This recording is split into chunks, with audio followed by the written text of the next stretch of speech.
जनफैज़ के ख़िलाफ़ जो प्रोसीडिंग्स हो रही हैं उसकी बड़ी धूम है। पाकिस्तान के अंदर से बनने वाली सबसे बड़ी ख़बरों में से एक ख़बर अभी भी 3-4 दिन गुजरने के बाद ये टॉप हेडलाइन बन रही है। इसके ऊपर नई गिरफ्तारियों की भी ख़बरें सामने आ रही हैं और ये भी बताया जा रहा है कि जो प्रोसीडिंग्स होंगी इस केस की, जिससे मुतल्लिक़ मालूमात मैं आपको पहले बता दूँ, मालूमात हमें फ़ौज फराहम नहीं करेगी। कुछ इधर उधर से गैर रस्मी तौर पर कुछ छोटे छोटे हमें इशारे अगर मिले तो हम आपके सामने रख देंगे, लेकिन इस क्वालिफिकेशन के साथ कि हतमी मालूमात नहीं है। तो अभी तक जो इशारे मिल रहे हैं वो 2-3 किस्म के हैं। नंबर 1, ये केस अब प्रोसिक्यूशन में है और उसके बाद पनिशमेंट होनी है, और जो प्रोसिक्यूशन के लिए मवाद है वो बड़ा तगड़ा है। नंबर 1। नंबर 2, सिर्फ एक आदमी इन्वॉल्व नहीं है, इसके अंदर पूरा नेटवर्क इन्वॉल्व है, सिर्फ रिटायर्ड लोग नहीं हैं। हमें एक जगह से ये भी खबर मिल रही है कि बाज़ जो लोअर एंड मिड रैंकिंग लोग हैं उनके ऊपर शक के साए हैं, उनको भी इस रेडार के ऊपर रखा हुआ है। सिविलियंस भी इसके अंदर मौजूद है, इसके अंदर सियासतदान मौजूद हैं, इसके अंदर मीडिया ओनर्स मौजूद हैं, इसके अंदर सो कॉल्ड जर्नलिस्ट मौजूद हैं, इसके अंदर पार्टीज़ के अंदर बैठे हुए पॉलिटिशियंस भी मौजूद हैं, जिसके अंदर PMLN के लोग भी मौजूद हैं। ये सारे के सारे फैज़ नेटवर्क का हिस्सा थे। कुछ नेटवर्क का हिस्सा हमें बताया गया वो फ़ाल नहीं था, कुछ नेटवर्क का हिस्सा सिर्फ सलाम दुआ तक फ़ाल था, और कुछ नेटवर्क का हिस्सा इतना फ़ाल था कि उसके ढांढे जो है 9 मई से जुड़ते हुए आपको नज़र आते हैं।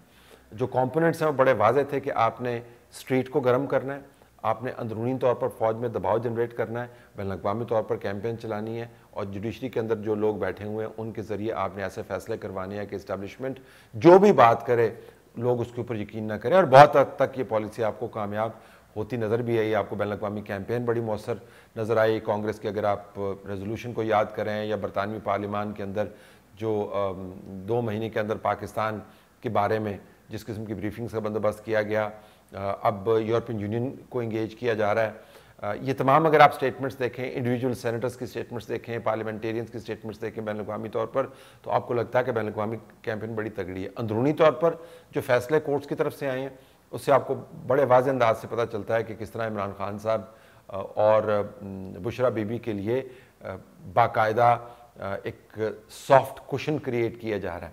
वो अनइंटेंडेड कॉन्सिक्वेंस भी हो सकता है, लेकिन कम से कम लगता तो यूँ ही है कि बाकायदा कुशन मुहैया उनको किया गया। और जो इस्टेब्लिशमेंट के बारे में बयानियाँ हैं लोकली, उसको किस तरीके से बढ़ाया गया। तो ये तमाम नेटवर्क मौजूद है। सिविलियंस को भी पकड़ा जाएगा। जब सिविलियंस को पकड़ा जाएगा तो वो आर्मी एक्ट के तहत पकड़ा जाएगा, और फ़ौज की तहवील में वो होंगे जो कोर ग्रुप के बंदे हैं। ये भी हमें बताया गया। हमें ये भी बताया गया कि ये जो क्राइम्स की फहरिस्त है वो बड़ी तवील है, लिहाजा उसके पेश नज़र जो पनिशमेंट है वो कोई लाइट पनिशमेंट नहीं होने की। जो सबसे बड़ा मरहला है जनरल फैज़ के ख़िलाफ़ प्रोसीडिंग्स का, वो इस ट्रायल की कंक्लूजन, यानी कितनी ड्यूरेशन इसकी होगी, और उसके बाद पनिशमेंट का जिसका मैंने जिक्र किया, मैं बताया गया कि लाइट पनिशमेंट होते हुए नज़र नहीं आ रही। तो ड्यूरेशन के बारे में 5 से 6 महीने, इससे ज़्यादा आप लिंगर नहीं कर सकते। जितना आप लिंगर करेंगे उतना ही जो बाहर टुकड़े मौजूद हैं, जिसके अंदर आप एक्स प्रेसिडेंट आरिफ अलवी साहब जैसे जो लोग हैं, शायद मेरे ख्याल में इनका भी थोड़ा सा मुआवजा और मुहासबे का बंदोबस्त करना चाहिए कि स्टेट को हाईएस्ट लेवल पर रिप्रेजेंट करके आप इस किस्म के ट्वीट्स करते हैं, उन लोगों को लायोनाइज करने की कोशिश करते हैं जो शदीद और संजीदा मुकदमात के अंदर मुलव्वस हैं। बहरहाल ऐसे लोग भी मौजूद हैं, तो उनकी तरफ से एक ब्लो बैक आ सकता है, और केस के गिर्द जो माहौल बना हुआ है उसको डाइल्यूट करने की कोशिश की जा सकती है। लिहाजा हमारा ख्याल है कि शायद 5-6 महीने से ज़्यादा ना चले। लेकिन दोबारा मैं बताऊं कि ये हमारा अपना तज्जियाती एक इंसाइट है। ऐन मुमकिन है कि फ़ौज इसको किसी और ज़ाविये से देख रही हो। और फिर सबसे अहम बात ये कि इस केस की सज़ा को आपने इम्प्लीमेंट करवाना। सज़ा काफ़ी नहीं है, इम्प्लीमेंट करवाना। फ़ौज की तारीख में जब सज़ा हो जाती है तो इसकी इम्प्लीमेंटेशन स्विफ्ट होती है, और अगर इम्प्लीमेंटेशन स्विफ्ट ना हो तो फ़ौज की ज़ाहिर है तमाम निज़ाम की क्रेडिबिलिटी दाव पे लग सकती है। वो ना उन्होंने पहले किया है, ना इस मरतबा वो करने वाले हैं, लेकिन ये एक बहुत बड़ा मरहला होगा कि जब आप पनिशमेंट अवॉर्ड कर देते हैं तो उसके बाद उसको इम्प्लीमेंट करने के जो मराहल हैं वो कितनी जल्दी तय होते हैं। लेकिन ये याद रहे कि जनरल फैज़ का जो नेटवर्क है उसका कोर पकड़ा गया है, और कोर के गिर्द जो लोग मौजूद थे उनकी पकड़ का सिलसिला जारी है, और वो इसको रिएक्ट लाजमी करेंगे।